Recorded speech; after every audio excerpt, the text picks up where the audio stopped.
날 때부터 맹인된 사람을 고치시는 일로 시작이 됩니다. 유대인들의 생각은 날 때부터 이 맹인된 사람은 아마 그 부모로부터 어떤 죄가 유전되어진 죄를 받았거나 아니면 본인의 죄 때문에 생겨진 일이라고 율법에 근거하여서 그렇게 생각을 하였던 것 같습니다. 이때 예수님께서 하시는 말씀은 누구의 죄도 아니다라고 하시면서 다만 하나님이 하시는 일을 그 사람을 통하여 나타내려고 하는 것이다 라고 하셨습니다. 그래서 이 본문을 우리가 굳이 다른 각도로 본다면은 우리 예수님께서 날 때부터 맹인된 사람을 고치시는 일은 극히 의도되어지고 계획되어진 일이라는 것을 알 수가 있습니다. 왜냐하면은 이 사건을 통하여서 하나님이 도대체 무슨 일을 하려고 하시는가에 대해서 보여주시기 위해서 기록된 말씀이라는 것을 알 수 있습니다. 태어날 때부터 맹인된 사람과 건강한 눈을 가진 사람의 차이는 보는 것과 보지 않는 것이죠. 이 말의 의미는 모두 다 사람은 태어날 때부터 죄의 수렁 속에 깊이 갇혀서 허덕이면서 어둠에 장악되어서 살아갈 수밖에 없는 인생이라는 것에 대해서, 그리고 그 어둠에 장악되어서 살아가는 인생들을 생명의 빛을 보러 오게 하신 분이 예수 그리스도이신데, 이 예수님이 하시는 일은 자기 자신의 생각이 아니고 하나님이 보내신 뜻을 이 땅에 행하려고 오신 분이라는 것을 나타낸 말씀이라고 하는 것입니다. 그래서 요한복음 6장 28절에서 29절 말씀 보면은 그들이 묻되 우리가 어떻게 하여야 하나님의 일을 하오리까 라고 물어보는데, 예수께서 대답하여 이르시되 하나님께서 보내신 일을 믿는 것이 하나님의 일이다 라고 하는 거예요. 하나님이 하시는 일은 하나님이 보내신 자를 믿게 하는 것이 하나님의 일이다, 이런 말이죠. 그래서 하나님이 보내신 자가 누구냐? 바로 그분이 예수 그리스도이시다. 그래서 하나님이 행하시는 가장 큰 일은 바로 예수님을 믿게 하는 것이 하나님이 행하시는, 또 하나님이 계획하시는 가장 중점적인 사역이다 라고 할 수 있습니다. 본문의 말씀은 이제 죄 같은 인생이죠. 태어날 때부터 한 번도 빛의 세계를 보지 못하고 세상이 어떻게 돌아가는지도 모르고 어떻게 생겼는지 모르고 다만 인지 능력, 감각 능력을 통하여서 희미하게나마 그 가닥을 보고 살아가는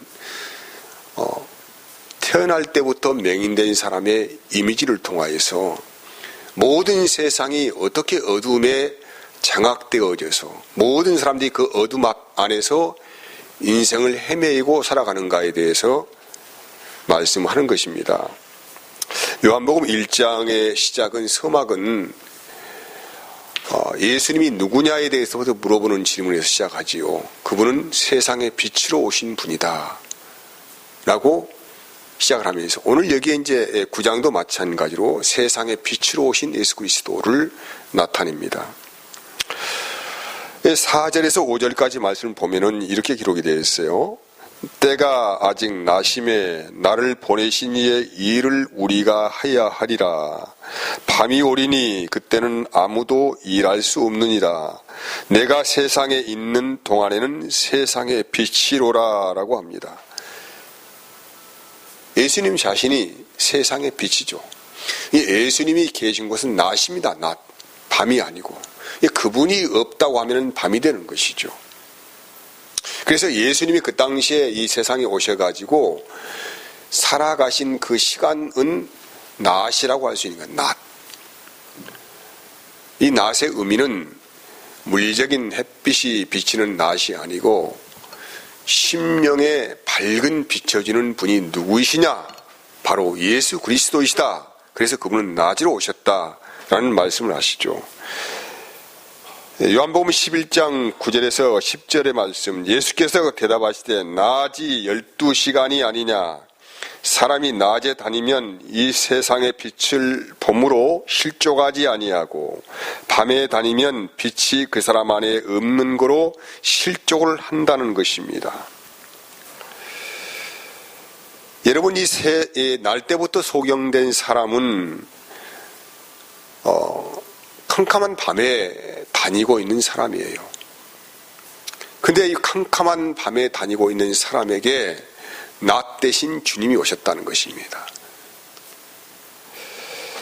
여러분, 가롯 유다가 예수님을 팔리는 마음의 결심을 하고 예수님이 계신 그 자리에서 뛰쳐나갔지 않습니까? 근데 성경은 뭐라고 말하냐면 가롯 유다가 뛰쳐나는 그 시간을 밤이었다, 이렇게 표현한 밤. 낮에 계신 빛의 영광으로 계신 주님과 함께 있다가 자기의 마음의 결심을 굳히고 예수님을 팔리는 생각을 결심하는 순간부터 그는 밤으로 향하여서 질주하여 뛰어갔다라는 메시지를 전하고 있습니다. 그러면 이런 사람을, 이 어둠에 잡혀있는 사람을 예수님께서 어떻게 고쳐내시는가, 구원내시는가, 이 본문을 통하여서 주님이 말씀을 하죠. 일부러 맹일된 사람을 고치기 위해서 예수님께 행하신 일이 있는데, 그냥 주님은 능력의 주님 아니십니까?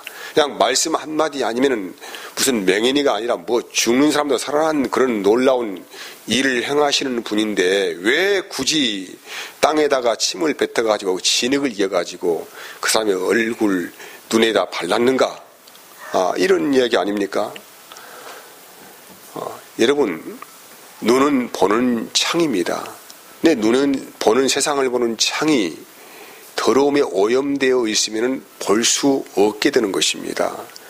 다시 말한다면은 예수님께서 땅에다 침을 뱉으시고 진흙을 이겨서 그 사람의 눈에 발랐다고 하는 것은 그 사람은 더러움에 휩싸여 있는, 다시 말한다면은 죄인의 신분으로 어두움 가운데 사로잡혀서 갈팡질팡하는 더러운 죄에 노출되어 있는 사람을 이 현재 상황을 통하여서 그대로 연출하여 보여주고 있는 것입니다. 너희가 눈이 왜 밝아지지 않았느냐? 왜 빛의 영광을 보지 못하고 살아가느냐? 그것은 너희의 눈이 실명되었기 때문이다. 눈이 심히 오염되어서 부패되어져서 더러움에 휩싸여 있기 때문에 보지 못하는 것이다 라고 말씀을 합니다. 근데 아무튼 이렇게 해서 주님께서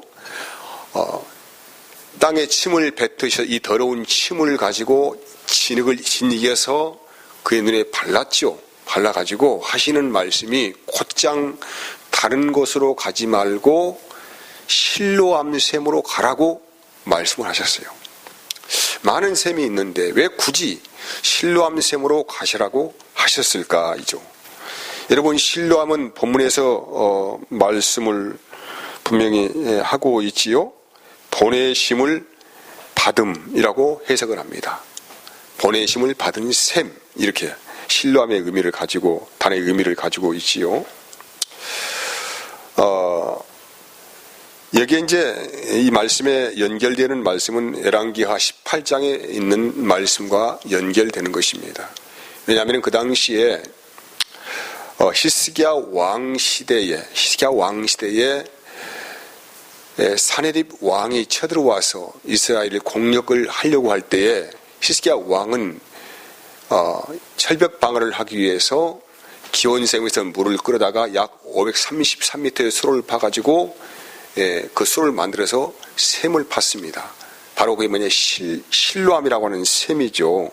여기에 기온샘이라고 하는 의미, 그 처음 처녀섬 샘의 의미는 넘쳐 흐르는 샘, 생명수, 생수, 이런 의미로 해석이 됩니다. 그래서 이스라엘 백들은 이 실로암 샘물을 굉장히 중요한 생명수로 여겼던 것 같습니다.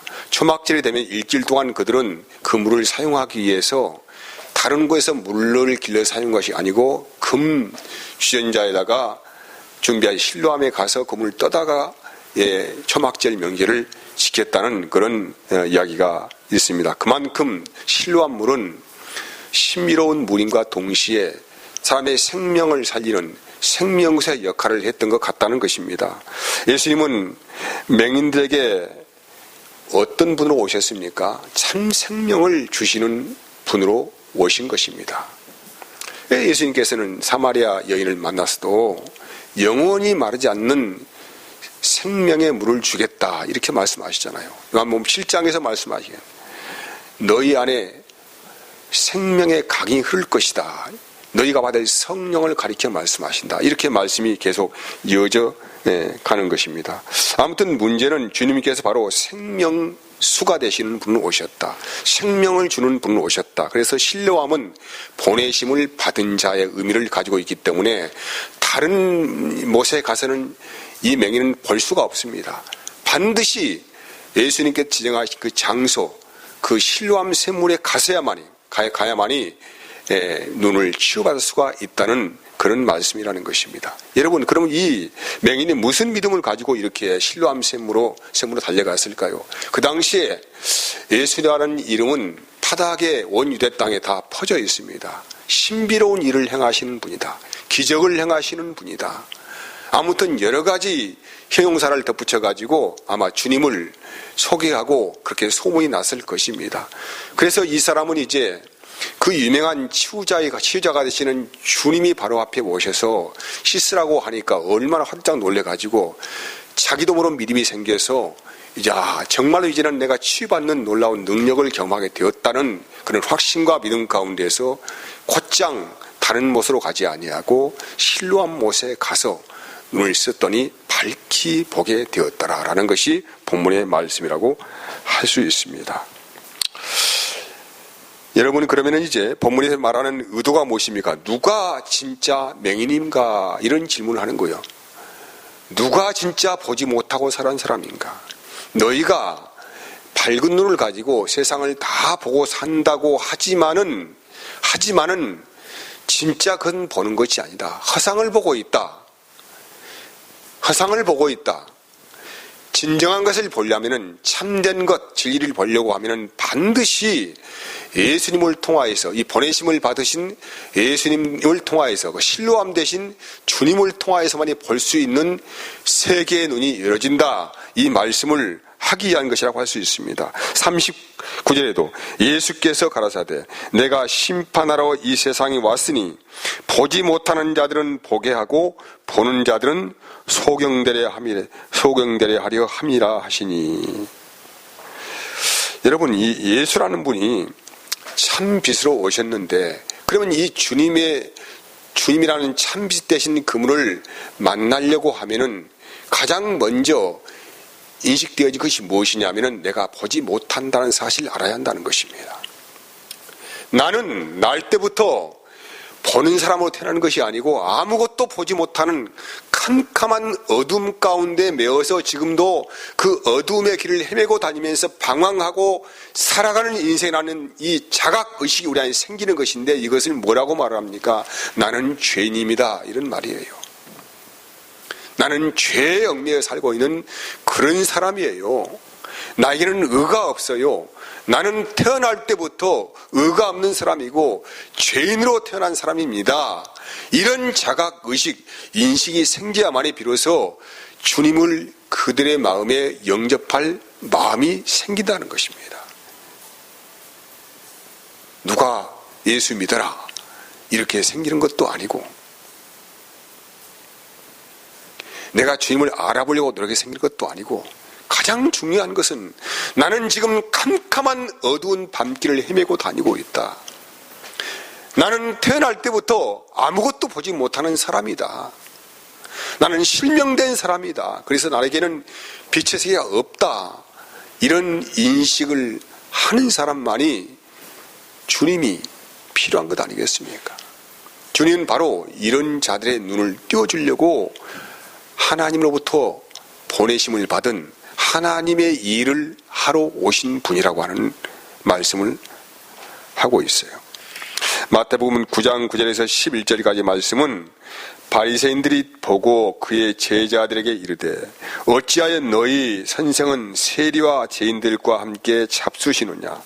예수께서 들으시고 이르시되 건강한 자에게는 의사가 쓸데없고 병든 자에게라야 쓸데있느니라. 너희는 가서 내가 긍휼을 원하고 제사를 원하지 아니하노라 하신 뜻이 무엇인지를 배우라. 나는 의인을 부르러 온 것이 아니라 죄인을 부르러 왔노라 하시니라. 분명한 것은 주님은 의인을 부르러 온 것이 아니라는 것입니다.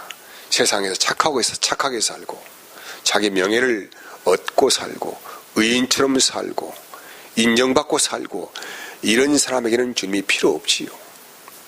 자기의 가슴을 치고 나는 말할 수 없는 죄악에 휩싸여 있는 그런 비참한 인생이라고 스스로가 인정을 하고 고백하는 사람에게만 이 빛이 필요한 거 아니겠습니까? 건강한 자에게는 의인이 필요 없지요. 병든 자에게만 의원이 필요한 것입니다. 주님은 의인을 부르러 오지 않았습니다. 죄인을 부르러 왔다는 것입니다. 오늘 여기에 날 때부터 실명되어 태어난 사람을 주님께서 만나신 이유가 무엇입니까? 모든 인생은 그렇게 날 때부터 실명되어 태어나서 빛의 영광의 세계를 전혀 보지 못하고 살아가는 불쌍한 인생들이기에 내가 그를 위하여 왔다는 것입니다.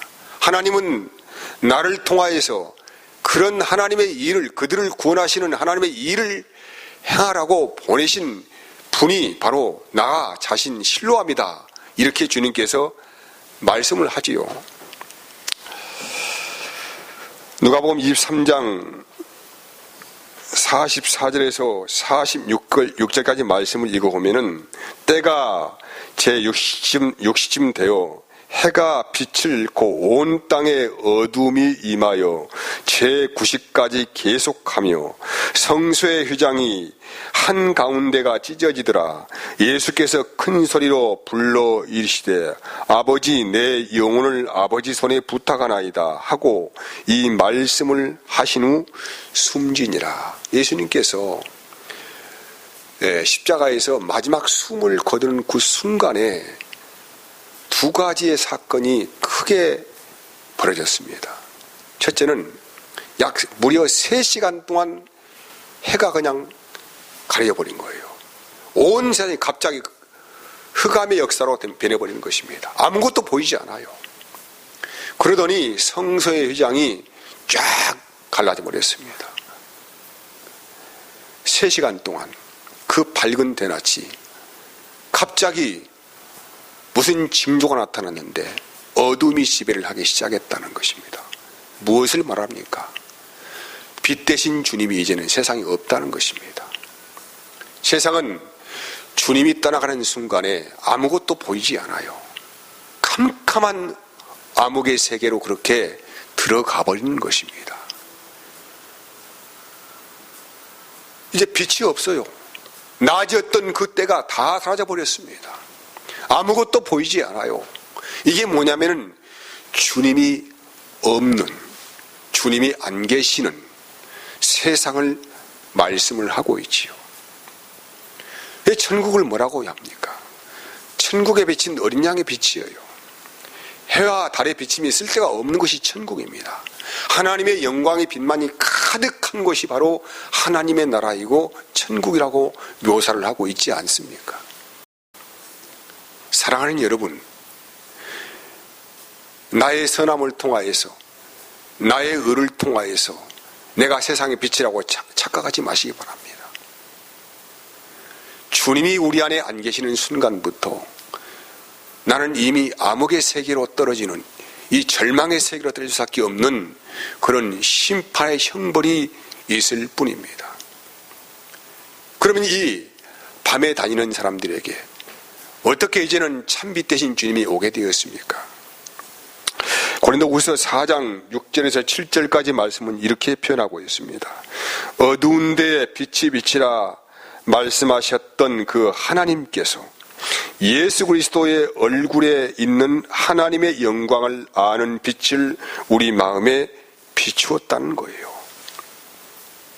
어두운데 빛이라 말씀하셨던 그 하나님께서 예수 그리스도의 얼굴에 있는 하나님의 영광을 아는 빛을 우리 마음에 비추었다고 합니다. 이걸 뭐라고 하냐면은 우리 안에 진리의 성령을 보내셨다라는 말씀으로 봤습니다. 우리가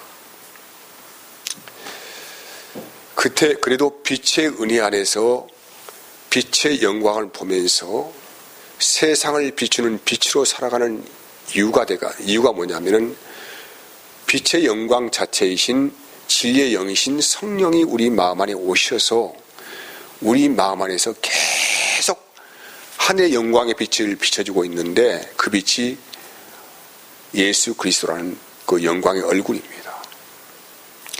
사람은 그 얼굴의 광채, 주님의 얼굴의 광채를 봐야만이 참 빛의 세계가 무엇인지를 인식을 하게 됩니다. 그래서 이 빛 앞에 정말로 우리는 말할 수 없는 자복하는 심령이 되어서 나는 죄인입니다. 나는 죄인이에요. 이런 고백이 터져나오는 거예요. 비명처럼 터져나오지요.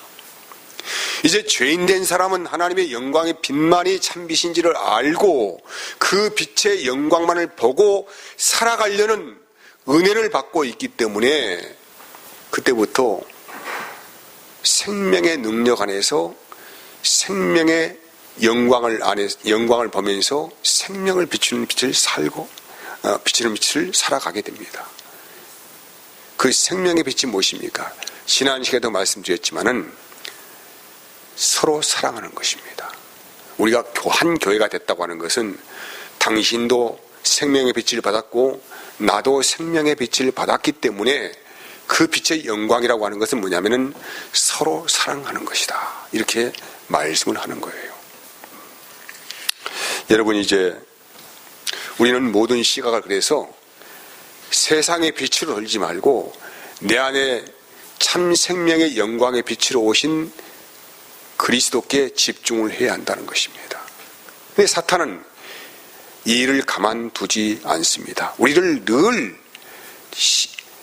아무튼 틈만 나면은 영적인 공백 상태로 만들어 버리려고 온갖 생각들을 다 집어넣어서 주님의 영광의 빛을 보지 못하게 하기 때문에 우리는 순식간에 얼굴이 어두워지고 욕망의 그늘에 쌓여서 그 빛을 잃어버리게 된다는 것입니다. 하나님의 인도하심, 그 성령의 인도하심이라고 하는 것은 분란하지도 않고 모호하지도 않고 강요하지도 않습니다. 그리고 반대로 악한 영의 역사는 매우 충동적이고 즉각적이고 생각할 기회를 주지 않고 영적 인지 기능을 마비시키는 그런 혼란을 우리 안에 심어 넣어줍니다. 이 마음이 우리 안에서 주장되는 순간부터 우리는 순식간에 빛의 영광의 빛을 상실해버리고 어둠의 세계로 그렇게 들어가게 되는 것이죠. 이것이 마귀가 하는 영적 공백 상태로 우리를 만들어서 영적 굶주림으로 치닫게 하는 놀라운 작전이라고 할 수가 있습니다. 중요한 것은 오늘 우리는 이 소경이 눈을 뜬 사건을 통하여서 예수라는 분이 진흙을 내 눈에 발라서 실로암에 가서 씻으라고 하셨기에 그것을 그 말씀 믿고 그렇게 하였더니 나의 눈이 밝아졌더라라는 고백입니다. 사랑하는 여러분, 보지 못하는 이 눈에 이 더러운 침을 발라서 진흙을 이겨서 여기에 바르고 너는 이렇게 더러운 사람이야. 너희의 눈은 죄악 때문에 완전히 가리워져서 아무것도 보지 못하는 그런 컴컴한 인생이야. 이 인생길에 유일한 희망이 무엇입니까? 실로암 대신 주님께 가서 씻음을 받아야 한다는 것입니다. 그래야만이 눈이 밝아져서 영안이 열려서 하나님의 빛의 영광이 무엇인지를 분별하게 되어지고 그 영광의 빛이 얼마나 아름답고 황홀한 것인가를 알게 되어져서 주님을 사랑하지 않고는 못 배기는 심령 안에서 늘 성령의 인도하심을 간구하면서 살아가는 은혜로운 삶을 추구할 수 있다는 생명의 능력의 말씀을 오늘 하고 있는 것입니다. 바라기는 여러분 모두가 고백되어지기를 주님께서 침으로 진흙을 발라서 내 눈에 바르셨더니 나는 신란못에 가서 씻었으니 깨끗하게 보게 되었다. 그분이 나의 주님이시다라는 고백이 분명하게 고백되어지기를 원합니다. 기도하겠습니다. 하나님 감사합니다. 오늘